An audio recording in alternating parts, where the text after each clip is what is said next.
Olá, muito boa noite, sejam bem-vindos a mais uma edição do nosso Agro em Foco. E no programa de hoje, os benefícios do uso de drones no campo. Direto do campo, estamos de olho no panorama das safras e mostramos como andam os trabalhos no sul e centro-oeste do país. Eu converso com André Sanches, pesquisador da área de milho do CPEA da USP.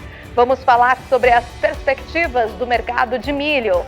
Na área Polo Pioneer Soja, fomos conferir duas tecnologias contra as principais ameaças à lavoura.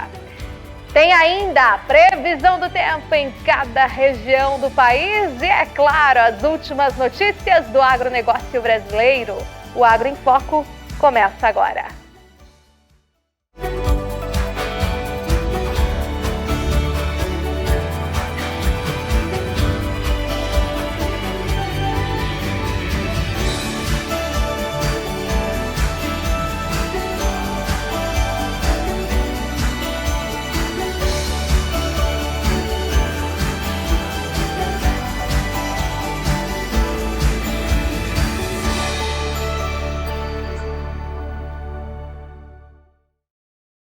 As tecnologias cada vez mais presentes no campo estão aprimorando o manejo e o gerenciamento das lavouras. Um exemplo disso é a utilização crescente dos drones. Afinal, com eles temos mais precisão e menor probabilidade de erros, desde a aplicação de herbicidas até a geração de mapas de produtividade. É o que o repórter Mozart Ornelas foi conferir em Palmas, no Tocantins.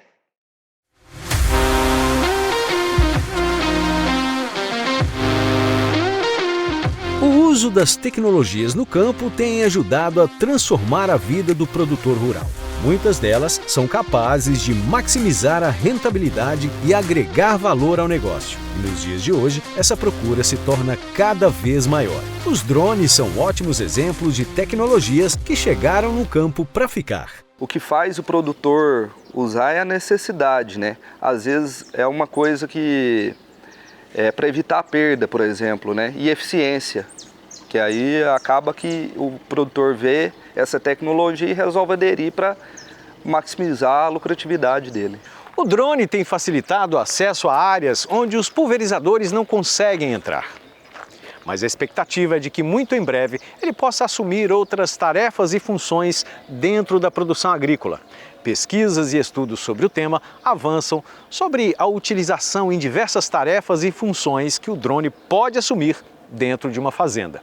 Na fazenda Santo Antônio, que fica localizada no município de Santa Rosa, no Tocantins, os drones ajudam a otimizar o serviço do pré-emergente com aplicação de herbicida. É chegar lá no objetivo e não ter mais os problemas do passado, que a gente teve já há muitos anos aqui com questão de não conseguir entrar e pegar lá o que precisa ser pego na lavoura, por causa de chuvas ou áreas alagadas, né? A mini aeronave também é usada para diferentes funções, como, por exemplo, jogar sementes de braquiária em regiões degradadas, em locais onde o produtor não consegue semear de forma convencional, como áreas de morro, muito comum em algumas regiões de Minas Gerais. Tem muito produtor de café lá em Minas, por exemplo, que consegue fazer aplicação, que às vezes ele tinha que fazer nas costas, porque não é uma área mecanizada, ele acaba que o drone ajuda ele a fazer essa aplicação. Muito produtor pequeno também no sul do Brasil,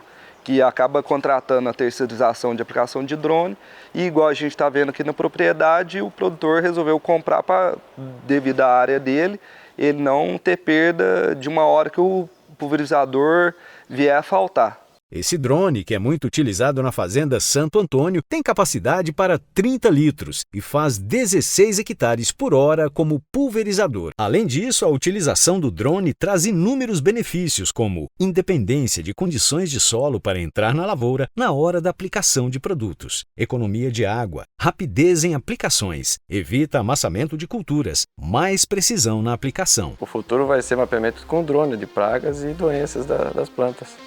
O drone vai passar, vai mapear tudo, depois a gente tem que tomar a decisão de que aplicar e onde aplicar. E os custos vão reduzir lá embaixo também.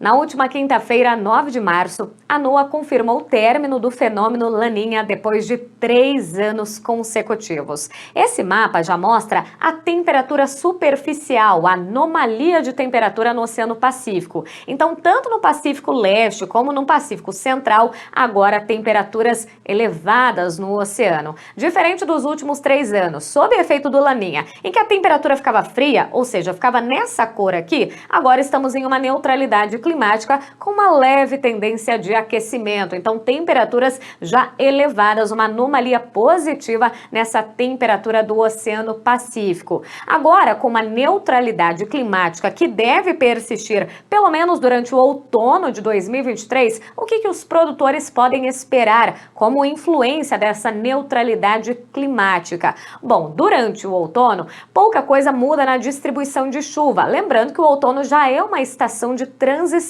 Então, a atmosfera fica mais instável de todo jeito. Em áreas principalmente mais ao norte do país, uma chuva que pode perder intensidade. Mas no mês de abril, ainda uma chuva acima da média em áreas do norte e do nordeste. Esse mapa já mostra a anomalia de precipitação para 3 meses, ou seja, ao longo de todo o outono, abril, maio e junho. E a tendência de diminuição já de chuvas em áreas principalmente produtoras do Mato Piba. Áreas ainda do sudeste e centro-oeste com uma chuva dentro da média, áreas da região sul ainda com poucas mudanças ao longo do outono. Com relação às temperaturas, ainda muito calor. O destaque com essa neutralidade climática com relação à temperatura é que diminui aquele risco do frio precoce, das primeiras ondas de frio chegarem já em abril, em maio. Não quer dizer que a temperatura não possa cair, mas sim, o outono e também já o inverno devem ser menos rigorosos, menos frios do que nesses últimos 3 anos, quando tinha o efeito do Laninha.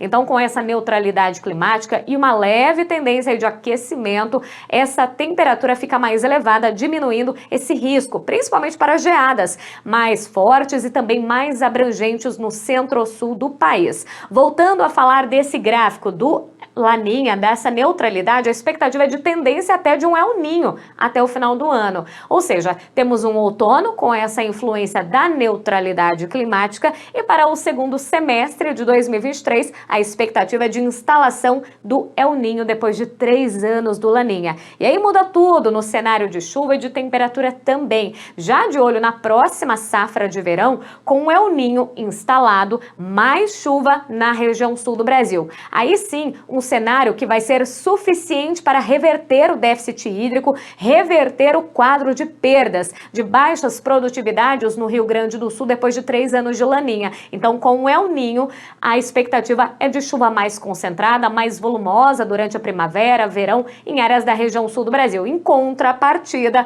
um cenário de seca. O risco de estiagem aumenta em áreas produtoras do Mato Piba, sob efeito do El Ninho. O valor exportado pelo agronegócio brasileiro alcançou 9,9 bilhões de dólares em fevereiro deste ano. Os produtos que tiveram destaques no mês foram milho, celulose, farelo e óleo de soja e carne de frango. No mês analisado, houve recuo nas exportações em função da redução dos volumes exportados de soja em grãos, influenciado pelo atraso na colheita, apesar da produção recorde estimada pela Conab. Açúcar, trigo e carne bovina tiveram desempenhos desfavoráveis. Mas vale ressaltar que no acumulado do ano, as exportações brasileiras do agronegócio alcançaram recorde para o primeiro bimestre, 20,1 bilhões de dólares. Destaque para os embarques recordes de farelo e óleo de soja, carnes de frango e suína, milho e celulose. Ela é apreciada para o consumo in natura, crua ou cozida. É um alimento que está em saladas, sopas, sucos, aperitivos, conservas, bolos e massas. E hoje já encontramos até mesmo no macarrão feito com esse legume, que na verdade é uma raiz. Ela faz parte do dia a dia da mesa da gente e possui diversos benefícios para a nossa saúde.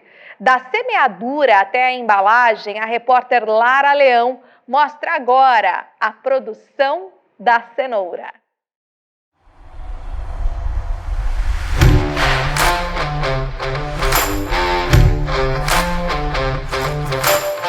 Uma das hortaliças mais cultivadas do mundo, cerca de 1,1 milhão de hectares. No Brasil, a área plantada já supera 20 mil hectares e colhe aproximadamente 700 mil toneladas por ano. Estamos falando da cenoura.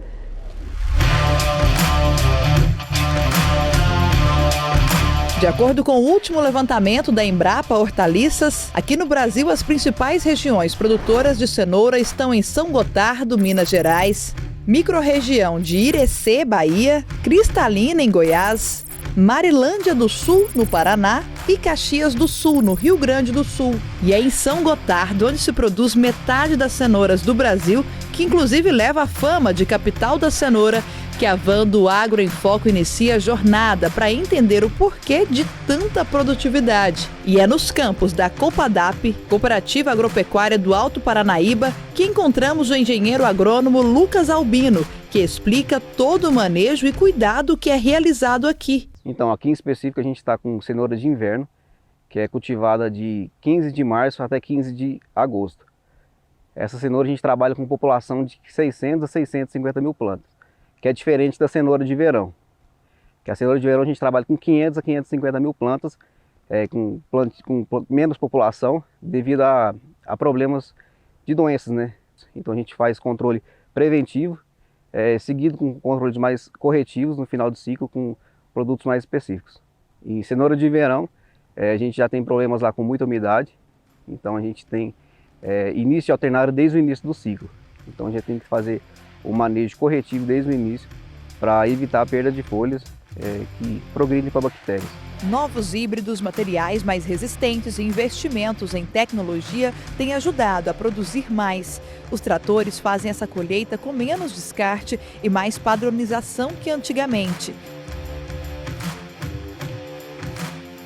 Na questão da colheita mecanizada, ela facilita bastante, que hoje a gente está na colheita com máquina mecanizada, que evita bastante questão de perdas no campo, né? Como ela leva tudo, cenoura de inverno tem menos descartes, então ela leva tudo para o classificador, por isso que a gente consegue ter essas produtividades mais altas. E com a mecanização, a gente sai aí de uma colheita de 1 tonelada homem por hora, para uma colheita de 30 toneladas aí máquina por hora, né? Dando uma grande ajuda para a produção, onde aumentou muito a produção nesses últimos anos, né? Devido a toda essa mecanização, máquinas maiores, equipamentos com muita tecnologia, e tudo isso faz com que a produção tenha um diferencial. Qualidade na produção, agilidade no processo, que a gente sabe que a cenoura é um produto que tem uma vida útil muito curta, né? Então, quanto mais rápido ela sair do solo e está na banca do supermercado, mais tempo de vida útil ela vai ter.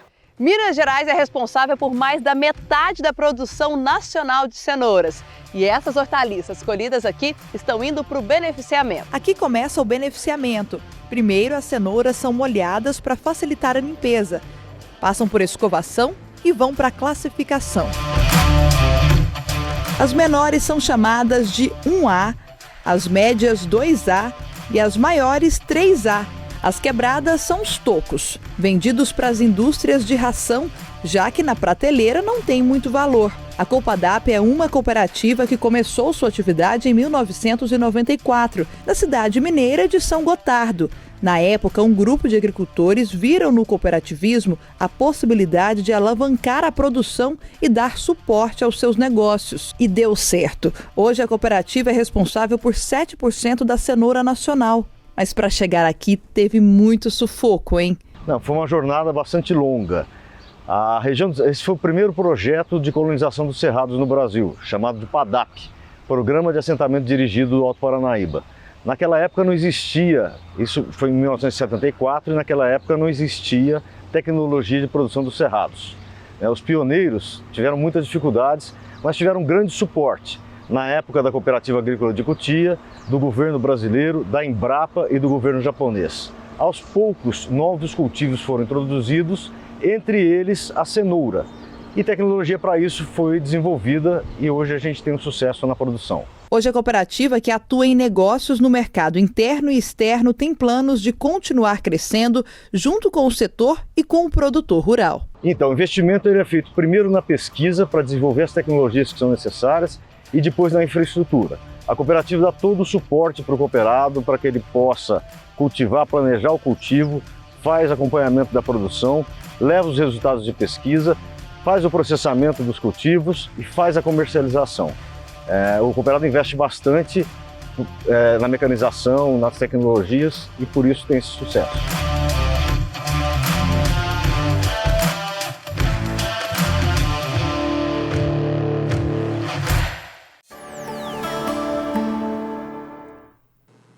A chuva não tem dado trégua em áreas do centro-oeste e tem provocado impactos negativos nas lavouras. Dificulta a colheita da soja, o plantio do milho segunda safra, traz preocupações para a qualidade dos grãos por conta do excesso de umidade e atrapalha também o andamento dos tratos culturais. Nessa primeira metade do mês de março, muita chuva registrada em áreas do centro-oeste, principalmente em Querência, com 279 milímetros registrados só na primeira metade do mês, segundo o Instituto Nacional de Meteorologia. Mas teve muita chuva registrada também em Rosário Oeste, no Mato Grosso, em Pirenópolis, no Goiás, São Gabriel do Oeste, em Mato Grosso do Sul e em Sinop, no Mato Grosso, com 197 milímetros de chuva registrada. E nos próximos dias, pouca coisa muda, ainda teremos continuidade dessas pancadas em praticamente todo o Centro-Oeste, ainda com volumes expressivos, principalmente nessas áreas em amarelo, no norte do Goiás e boa parte do Mato Grosso, volumes que ainda possam ultrapassar os 70 milímetros nesses próximos dias. No próximo bloco, estamos de olho no panorama das safras e mostramos como andam os trabalhos no sul e centro-oeste do país. E mais, a previsão do tempo para as regiões sul e sudeste. A gente já volta em instantes.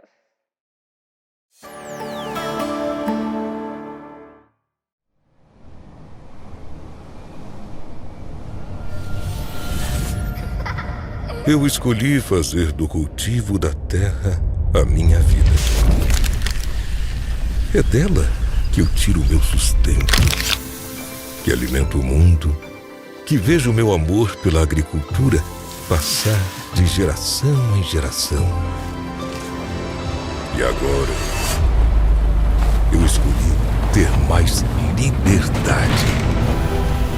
Eu escolhi uma nova tecnologia, muito mais simples, que vai aumentar a produtividade da minha lavoura e a rentabilidade dos meus negócios e beneficiar toda a cadeia de soja. Eu escolhi o sistema Enlist. Eu escolhi o melhor para minha lavoura através de um sistema de alta performance, muito mais simples e flexível, onde eu controlo milhares de hectares bem aqui, na palma da minha mão. Eu escolhi fazer meu futuro acontecer agora. E você? Qual a sua escolha? Bem-vindo à liberdade. Chegou o Enlist, a escolha mais simples para sua produtividade evoluir.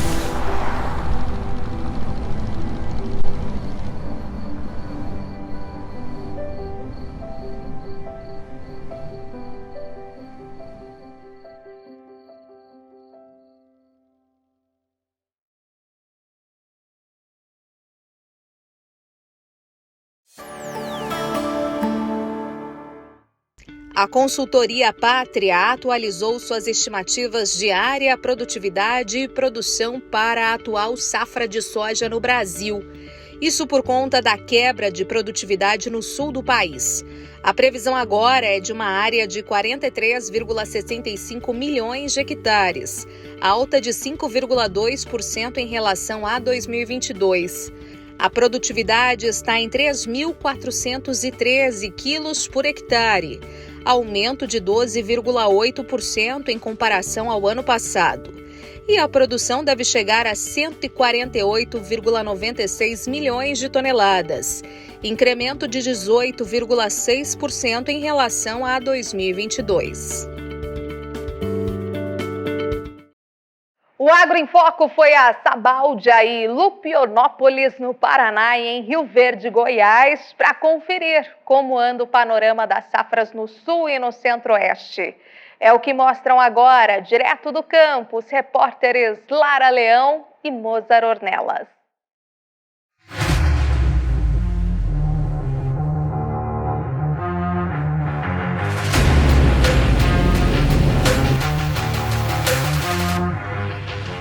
Quem trabalha no campo já sabe, lidar com as condições climáticas é sempre um desafio. Mas não tem sido fácil para muitos produtores da região sul do país. Lucas Emanuel é produtor rural em Sabáudia, no norte do Paraná. Ele conta que no ano passado enfrentou uma seca danada que resultou em uma redução de cerca de 15% a 20% na produção. Já este ano, são as frequentes chuvas que têm tirado o sossego.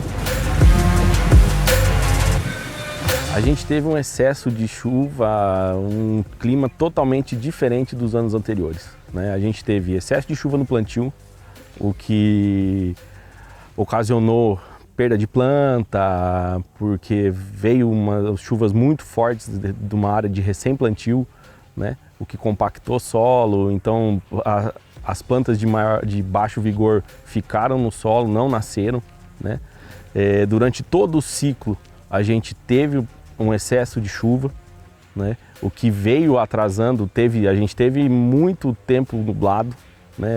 Então o soja deu uma segurada no ciclo dele e agora na colheita a mesma situação, né? Tercílio é outro produtor rural da região e afirma que as condições climáticas já estão afetando a rotação de culturas. Ele relata que o atraso na colheita da soja impactará diretamente na área plantada da safrinha do milho. A gente teve um problema já no plantio da soja, as temperaturas estavam muito frias na época, não deu para a gente entrar cedo, só ali a gente perdeu 10 a 15 dias no plantio. E agora a chuvarada, né, aqui na nossa região, já faz 10 dias ou mais que está chovendo. Tem área que já era para ter colhido há 10 dias, não colheu, já estamos com mais 10, 15 dias de atraso também. Somando o que veio do plantio mais a chuva agora, já vai dar quase 30 dias. Então tem muita área que não vai poder plantar o milho safrinha. E as que for plantada, o potencial produtivo dele vai ser menor. Aqui no norte do Paraná, os produtores têm enfrentado o problema com o excesso de chuvas. Ao contrário das 3 safras anteriores, quando tiveram problemas com a escassez hídrica, nesta safra, o excesso de água tem feito com que tanto a colheita da safra verão como o plantio da safrinha sofressem atrasos significativos. Foi muito doloroso passar por eles, mas por outro lado foi uma escola. Então selecionou muito, deixou a gente muito mais criterioso na escolha de material e hoje a Pioneer já se mostrava muito boa antes, mas aí a seca veio e aí veio consolidar, porque hoje aqui na região vai muito bem, né? Tanto a área nossa 100% de milho e 100% de sorgo é Pioneer. A gente vem testando as novas variedades e com isso a gente chega na melhor e planta a área maior dela para ter um maior rendimento.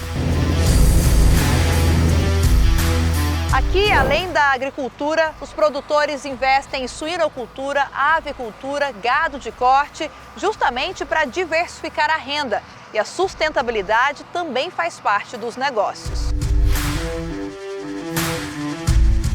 Diante desse cenário, muitos produtores têm optado por plantar sorgo em vez de milho. E alguns até deixaram de plantar o grão, o que pode gerar uma redução na área plantada. O pessoal, há 2 semanas atrás, nós tivemos uma semana de muita chuva, né? Isso, produtores de algumas regiões aqui, ficou sem colher e sem plantar. Isso leva um atraso muito grande, porque nós temos produtores aí que têm rendimento de colheita de 100, 150, 200 hectares dia.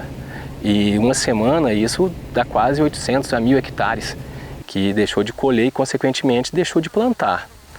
Então não tem como não atrasar a janela do milho.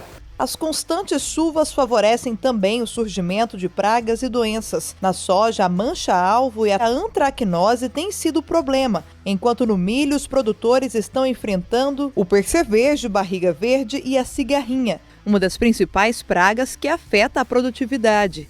Para contornar essa situação, os produtores têm investido em novas tecnologias. Em todos os setores que nós atuamos, acho que a tecnologia, principalmente na agricultura, a gente sempre vem investindo, tanto na John Deere ou tecnologia de semente, na Pioneer. Então a gente vem sempre buscando investir em tecnologia que tem dado um bom retorno. A Fazenda Sete Léguas é uma propriedade que atua em atividades integradas, priorizando a sustentabilidade com uma gestão focada na preservação do meio ambiente. Uma das práticas adotadas é a compostagem orgânica, que contribui para o controle da população e geração de resíduos. A compostagem orgânica, ela aumenta a fixação de carbono e ela melhora a sustentabilidade de doenças, de pragas. Então tem uma sinergia muito grande com a produção da agricultura. E a produção da agricultura a gente utiliza no confinamento. Então tem um retorno dessa adubação, ela volta como produção de milho. Está produzindo nesse ambiente, a gente tem que respeitar ele para a gente continuar a ter uma sustentabilidade no longo prazo. Isso é essencial para a agricultura e é essencial para o mundo, para o país.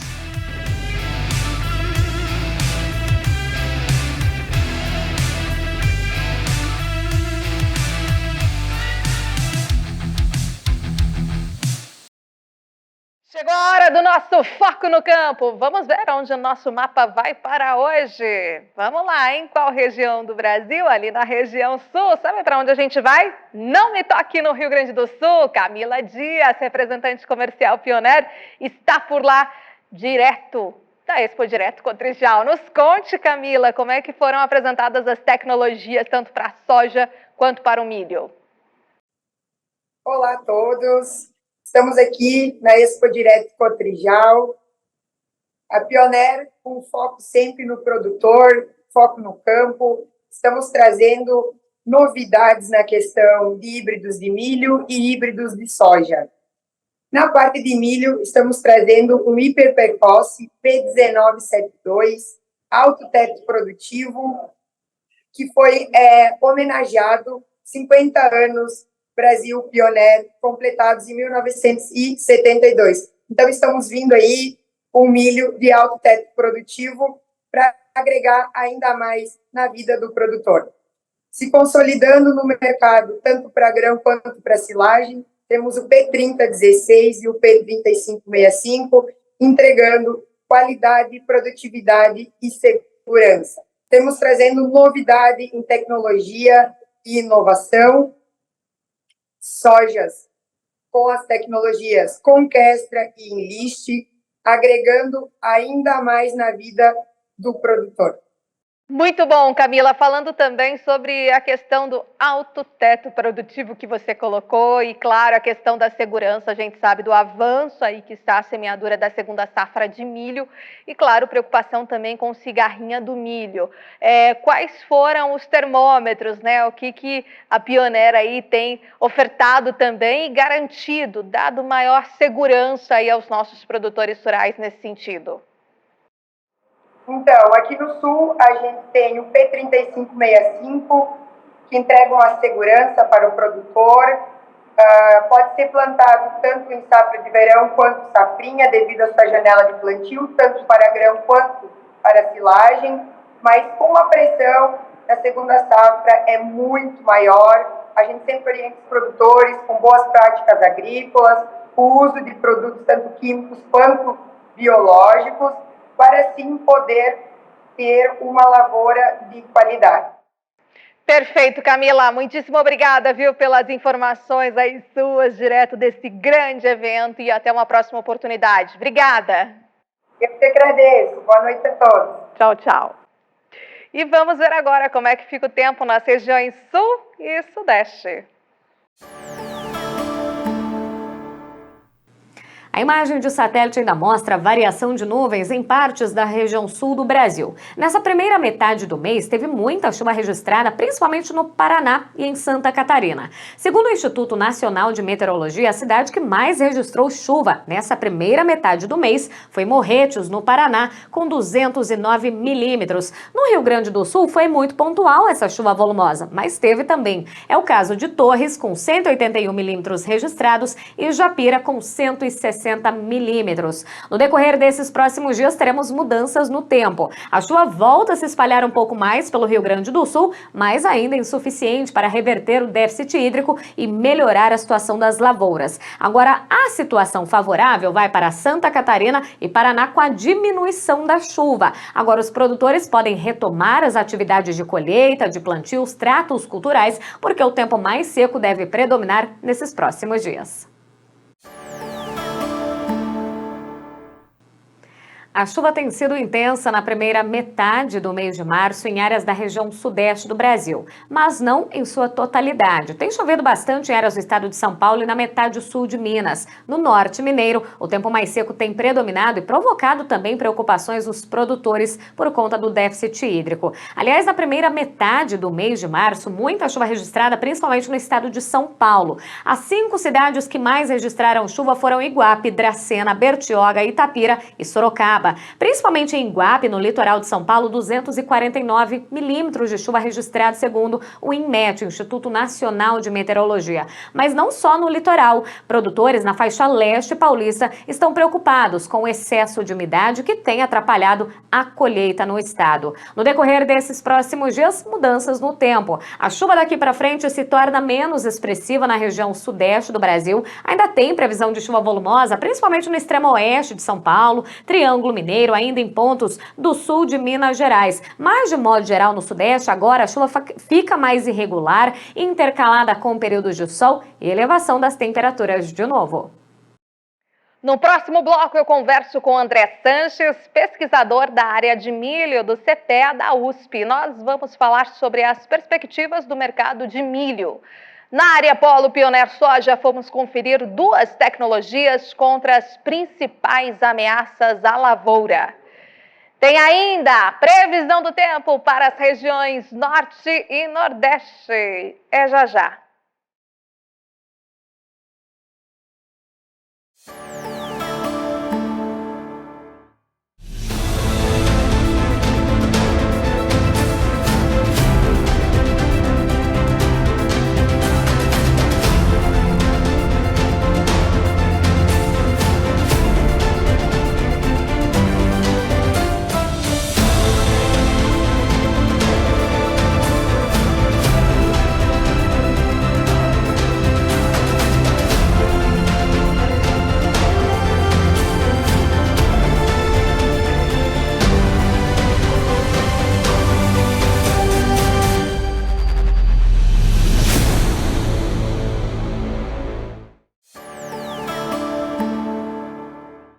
O município de Santarém, no Pará, foi escolhido para sediar a abertura nacional da colheita da soja, iniciada na última quinta-feira, onde também foi realizada a 5ª abertura oficial da colheita da soja do Baixo Amazonas, que celebra o plantio do grão na região, que engloba também os municípios de Belterra e Mojuí dos Campos. De acordo com dados da Conab, a Companhia Nacional de Abastecimento, o país deve ultrapassar a marca de 153 milhões de toneladas do grão. E a área de plantio obteve aumento de 3,4% quando comparada à safra passada. Os números expressivos de produção têm chamado a atenção e o Pará tem a expectativa de colheita para este ciclo, com um montante de 3 milhões de toneladas de grãos.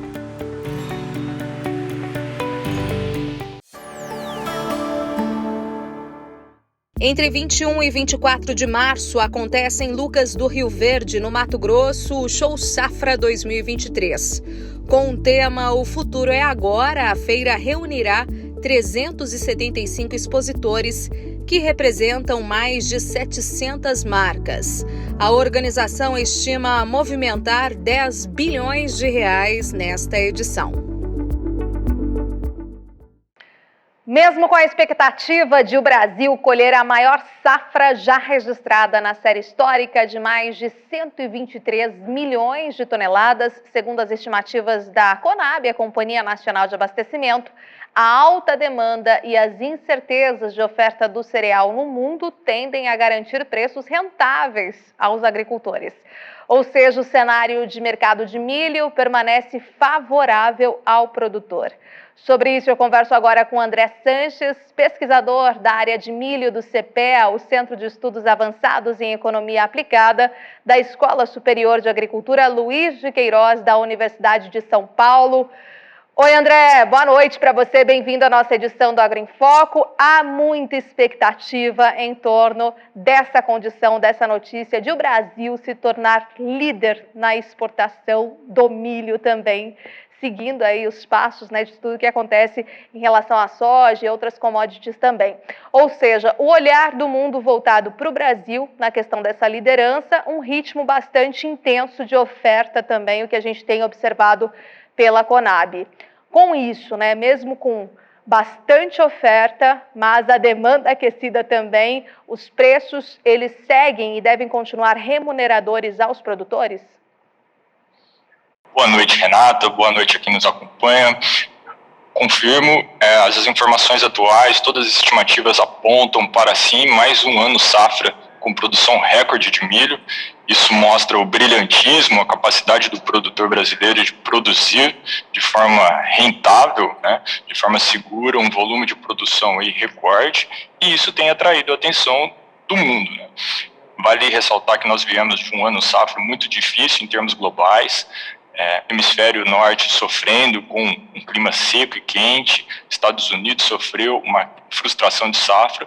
Por outro lado, o Brasil está conseguindo produzir muito bem, né? Nós tivemos aí na safra passada um recorde de produção e esse ano, mais uma vez, nós temos tudo para reajustar esses números, né? Conforme as estimativas oficiais apontam, a produção, o ritmo de semeio está caminhando muito bem e as estimativas atuais apontam sim para um novo recorde de produção.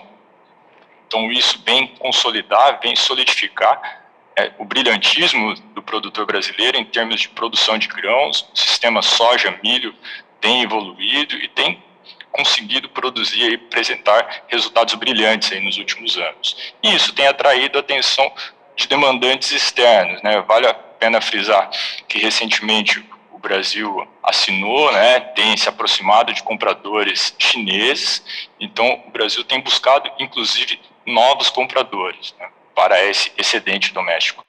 Exatamente, até noticiamos aqui a questão da China também, né, centrada nessa compra e todo esse cenário externo que a gente tem bastante demandante. Agora, em relação à competitividade dos nossos preços, né, também devem seguir aí um ritmo bastante favorável, né, tanto a qualidade, que a gente sabe que é muito boa, da nossa cultura do milho brasileiro, mas sobretudo da competitividade também em relação aos preços. Isso deve permanecer, né, já que há outras realidades importantes, como você colocou há pouco, hemisfério norte, a questão da Argentina também, a gente sabe que teve várias intempéries, várias adversidades em outras regiões produtoras do globo, do mundo.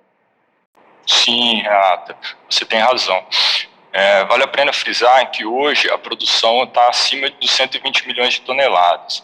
E, por outro lado, o Brasil tem a capacidade de consumo, a demanda é em torno de 80 milhões de toneladas, 79, 78 milhões. Então nós temos um excedente de produção muito grande, atualmente estimado em 55 milhões de toneladas. E de fato o Brasil precisa buscar compradores para esses 55 milhões, né? Então que bom que o Brasil tem conseguido de fato se aproximar de parceiros externos, tem aproveitado essas oportunidades, né? Infelizmente nós vimos aí frustrações no hemisfério norte, agora recentemente na Argentina, e o Brasil tem conseguido produzir muito bem, com milho de qualidade e a preços competitivos. Isso, de fato, vem consolidando o volume das exportações. Nós temos visto isso nos últimos meses, aí, recordes acima de recordes de embarcações, né? O line-up apontando aí para volumes crescentes aí de exportações de milhos. Exatamente. A gente sabe, por exemplo, né, agora nesse primeiro semestre a soja, né, que tem bastante a questão do volume embarcado. Depois, na sequência, a gente já vem com milho mais focado ali no segundo semestre. Tem a questão do estoque de passagem. Como é que vocês estão avaliando e se isso deve interferir, né, pressionar ainda mais os preços e sendo até uma boa condição aí ao preço pago ao produtor, hein, André? Bom, Renata, a partir do momento que o Brasil tem esse excedente doméstico, o Brasil busca novos parceiros, novos compradores externos. E, por outro lado, o comprador doméstico, né, o consumidor brasileiro, vai ter que disputar esse milho com compradores de outros países. Isso é natural, isso acontece na soja, acontece com todas as cadeias integradas com o mercado externo. Isso traz competitividade, traz desenvolvimento. Então, a médio prazo, o comprador brasileiro, de fato, vai ter que disputar, né,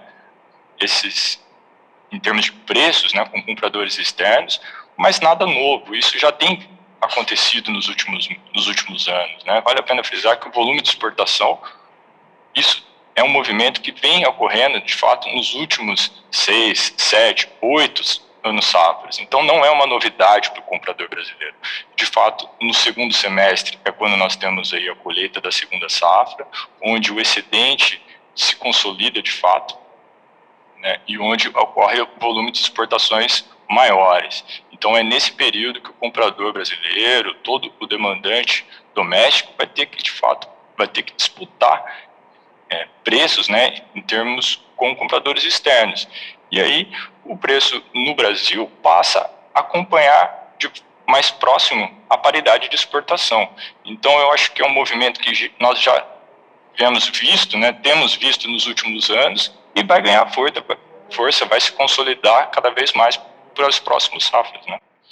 E aí realmente é avaliar para quem é comprador aqui nacional, entender o melhor momento ali dessa compra, né? Saber lidar com o mercado, oferta, demanda. A gente tem ainda a situação, infelizmente, da guerra, e esse cenário externo também acaba impactando a questão do volume de grãos, né? Ou seja, temos situações externas que também, de alguma maneira, acabam interferindo, não, André? Sim, como eu disse, nós tivemos aí uma frustração no hemisfério norte, né, nos Estados Unidos, recentemente na Argentina, mas não podemos esquecer que a Ucrânia, historicamente, é um player importante, né, um ofertante muito importante de milho. E isso tem favorecido também as exportações brasileiras, né?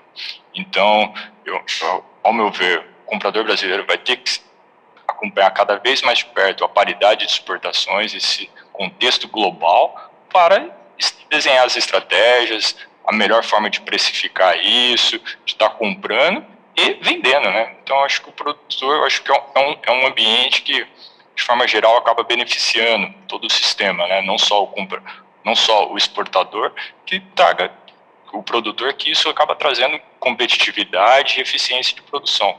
Perfeito, muitíssimo obrigada então por sua entrevista aqui, pelo CPEA, né, pela análise aí de mercado para a nossa cultura do milho, né, onde tudo indica que teremos essa questão aí de liderança na exportação.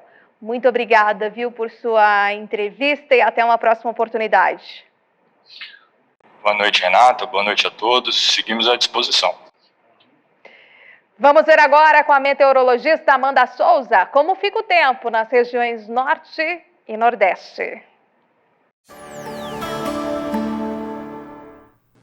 A primeira metade do mês de março foi muito chuvosa em áreas da região norte do país. Aliás, segundo o Instituto Nacional de Meteorologia, muita chuva registrada, principalmente em Codajas, no Amazonas, com 301 milímetros registrados somente nessa primeira metade do mês. Em Manaus também teve muita chuva, 260 milímetros, inclusive uma chuva muito intensa, o solo muito úmido, teve um deslizamento de terra em Manaus que provocou 8 mortes. No decorrer desses próximos dias, muita água para cair ainda em grande parte da região norte do país, principalmente no Tocantins, na metade sul do Pará, áreas ainda do Amazonas, Acre e Rondônia, a previsão de muita chuva, o que pode atrapalhar as atividades de campo, preocupando principalmente por conta dos tratos culturais, solo completamente úmido, então ainda tem muita água para cair nesses próximos dias.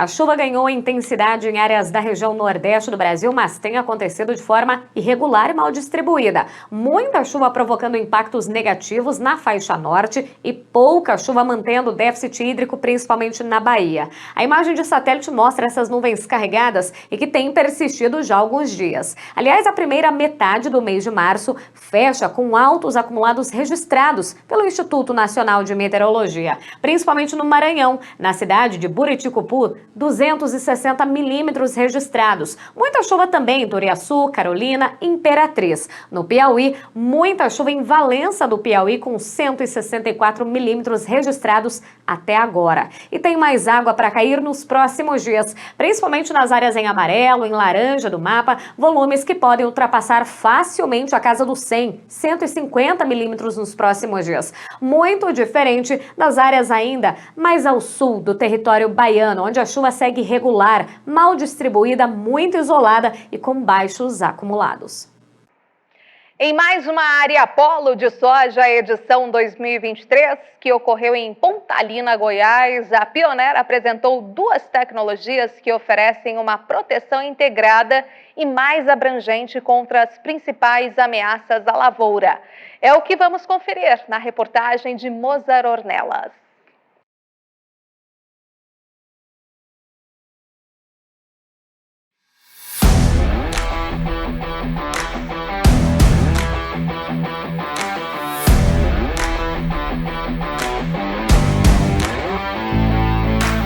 Produzir mais em um mesmo espaço tem sido um dos anseios da classe produtora, verticalizar. Essa tem sido a palavra de ordem, mas para chegar a altos patamares é preciso muita pesquisa e investimentos. E quando a palavra é pesquisa, a Pioneer é referência. O investimento em pesquisas feito pela Pioneer tem resultado em variedades de sementes de soja altamente tolerantes às diversas espécies de nematóides, que atinge cerca de 85% das áreas agrícolas do país.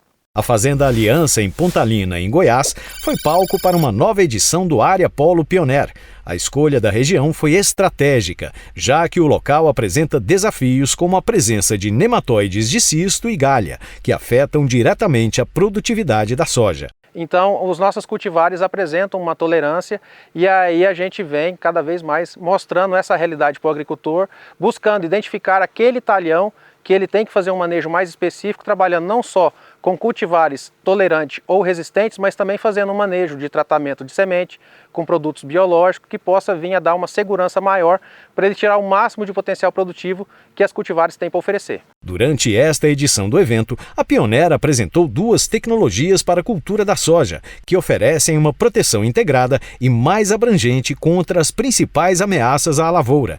A primeira delas é a variedade Conquesta E3, que une genética de alto desempenho com um pacote de soluções mais eficiente contra plantas daninhas e lagartas. São 3 novas cultivares, elas com certeza vão ajudar na rentabilidade do produtor na próxima safra, tá? Aliadas à biotecnologia, à tolerância à problemática do nematóide e também aliadas ao novo tratamento de semente. De um tempo para cá, a gente conseguiu identificar variedades que se adaptam muito bem a essa situação e consegue entregar para o produtor um resultado muitas vezes além da expectativa, né? Então tem regiões, por exemplo, que já estava sendo cogitada a possibilidade de não se plantar soja ali naquelas áreas e hoje, juntamente às tecnologias de tratamento de semente e variedades tolerantes, vem trazendo para o produtor essa capacidade de se restabelecer a lavoura de soja dentro de situações tão drásticas como essa. Leandro Tonello é melhorista de soja. Ele explica que as novas variedades também ajudam a ter um melhor controle de lagartas e mato competição. Bom, as nossas variedades já saem com um alto teto produtivo, né, que nós testamos em vários locais e anos, justamente para ser competitiva no mercado. E as tecnologias, como o Enlist, ele vem para agregar para diminuir o problema de mata-competição e controlar as daninhas de difícil controle que nós estamos tendo no Brasil, cada vez mais resistentes a alguns herbicidas. E o já conhecido nematicida biológico da marca também marcou presença na área polo de Pontalina. A tecnologia inovadora tem alcançado bons índices de produtividade. O novo tratamento de semente, o Lumialza, que vem ajudar no controle dessa praga que vem incomodando muito o produtor. Eu tenho certeza que o produtor rural pode esperar uma resposta muito significativa da empresa, da Corteva como um todo. Então acho que um futuro próximo aí nós vamos estar com um pacote de soluções muito interessante para poder levar aí o produtor rural mais alguns anos aí com grandes resultados para frente.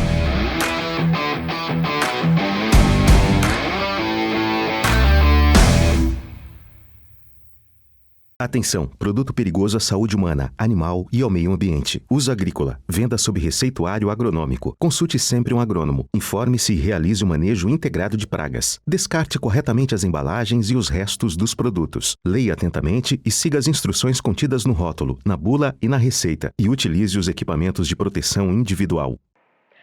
O Agro em Foco de hoje vai ficando por aqui. Você pode nos acompanhar agora acessando o QR Code que aparece aí na sua tela. Por lá você vai ter acesso às nossas redes sociais, ao nosso canal de WhatsApp, mandar sugestões, dúvidas e comentários também.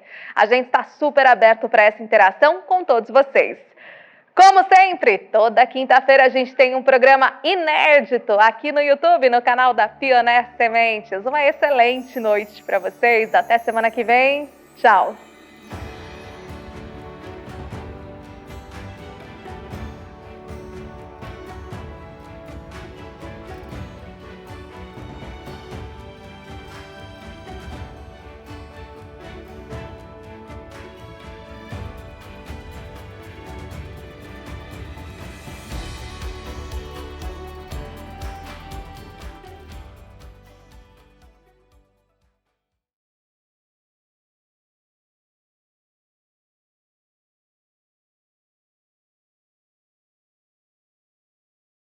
you